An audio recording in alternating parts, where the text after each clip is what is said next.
Hello everyone, welcome back to English Card. நம்ம இன்னைக்கு என்ன பார்க்க போறோம்னா SSC CGL எக்ஸாம்ல கேட்ட ஒரு क्वेश्चनனும் அந்த क्वेश्चனுக்கான ஆன்சர் என்னங்கறதும் பார்க்க போறோம். இதுக்கு முன்னாடி இந்த சீரிஸ்ல நம்ம கொஞ்சம் क्वेश्चंस பார்த்திருக்கோம். அந்த வரிசையில நம்ம அடுத்த क्वेश्चन பார்க்கறோம்.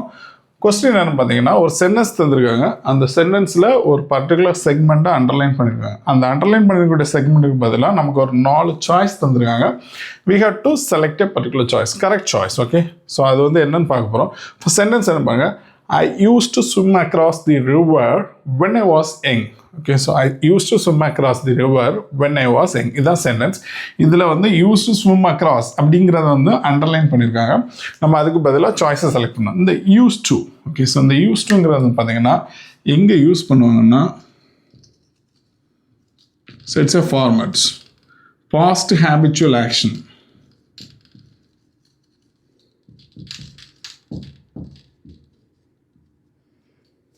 Positive habitual action.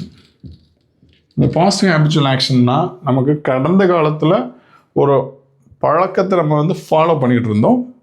we are not following it now. நம்ம இப்போ அதை ஃபாலோ பண்ணல. பட் இதுக்கு முன்னாடி பாஸ்ட்னு நான் அதை வந்து கடைப்பிடிச்சிட்டு இருந்தேன். ஓகே, ஸோ ஃபாலோ பண்ணிகிட்டு இருந்தேன். But I am not following it as of now. Okay, so அந்த மாதிரி உள்ளது தான் எதை சொல்லுவாங்கன்னா யூஸ் டு அப்படிங்கிறத வச்சு நம்ம வந்து சென்டென்ஸை சொல்லுவாங்க. இந்த யூஸ் டூவில் வந்து பார்த்தீங்கன்னா இந்த டி வந்து you need not pronounce it. Okay, you need not pronounce it. Used to.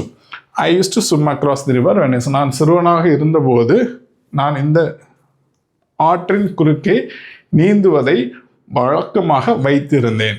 Okay, so அதான் வந்து பார்த்தீங்கன்னா இந்த சென்டென்ஸோட மீனிங்.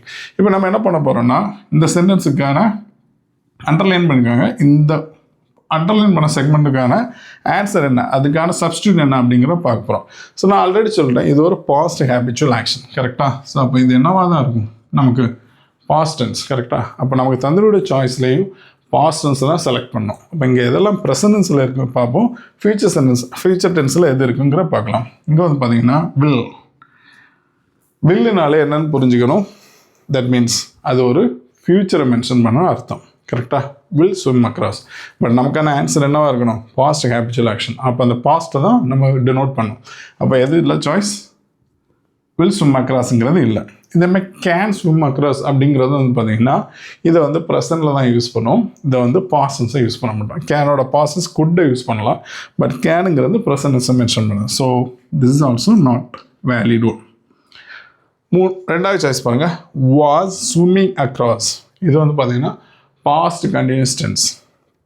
கரெக்ட்? இந்த பாஸ்ட் கண்டினியூஸ் டென்ஸ் நம்ம எதுக்கு யூஸ் பண்ணோம்னா ஒரு செயலை நம்ம செஞ்சுக்கிட்டு இருந்தோம், கண்டினியூவாக செஞ்சுக்கிட்டு இருந்தோம். ஓகே, ஸோ அதை வந்து அந்த டைமில் தான் நம்ம எதை யூஸ் பண்ணுவோம்? Past continuous tense. I was studying when you enter the room. Okay, so நான் படிச்சுட்டு இருந்தேன், நீ ரூமில் என்டர் ஆனப்போ நான் படிச்சுட்டு இருந்தேன். அந்த மாதிரி இடங்களில் தான் எதை யூஸ் பண்ணுவோம்? பாஸ்ட் கண்டினியூஸ் டென்ஸை யூஸ் பண்ணுவோம்.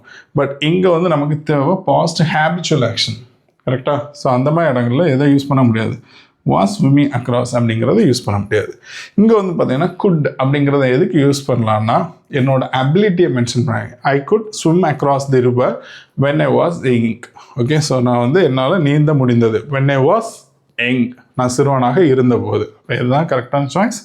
குட் ஸ்விம் அக்ராஸ் அப்படிங்கிறது தான் கரெக்டான சாய்ஸ். இந்த யூஸ்டுங்கிறத பாஸ்ட் ஹேபிச்சுவல் ஆக்ஷனுக்கு மென்ஷன் பண்ணோம். Please remember it. Okay, so இது ரொம்ப முக்கியமான ஒரு ஸ்ட்ரக்சர். ஓகே, ஸோ இதை வந்து நிறைய கொஸ்டின்ஸில் நீங்கள் எதிர்பார்க்கலாம். எஸ்எஸ்சி எக்ஸாமில் நிறைய எதிர்பார்க்கலாம். அதே மாதிரி பேங்க் எக்ஸாம்லாம் இந்த மாதிரி கொஸ்டின்ஸ் இந்த ஃபார்மெட்டில் நிறைய கொஸ்டின்ஸ் வரும். இதே மாதிரி வந்து பார்த்தீங்கன்னா இந்த யூஸ் டு கூடிய பிஓபி ப்ளஸ் யூஸ் டு அப்படிங்கிற ஒரு ஸ்ட்ரக்சர் இருக்குது. ஓகே, ஸோ அந்த மாதிரி ஒரு ஸ்ட்ரக்சர் இருக்குது.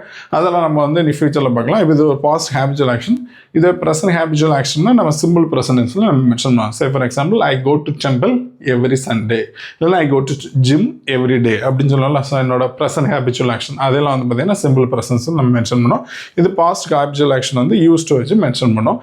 ஸோ இதெல்லாம் நான் இன்னொரு கிளாஸில் எக்ஸ்பிளைன் பண்ணுறேன். ப்ரெசன்ட் ஹேபிச்சுவல் ஆக்ஷன் என்ன, பாஸ்ட் ஹேபிச்சுவல் ஆக்ஷன் என்ன, அந்த ரெண்டுக்குமான டிஃப்ரென்ஸ், அதை எப்படி நம்ம வந்து சென்டென்ஸ் மேக் பண்ணுறது அப்படிங்கிறத நான் இன்னொரு கிளாஸில் எக்ஸ்பிளைன் பண்ணுறேன்.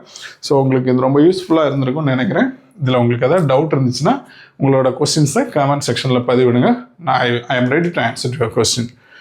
Please subscribe to this channel, share it with your friends and family members also. Thank you guys.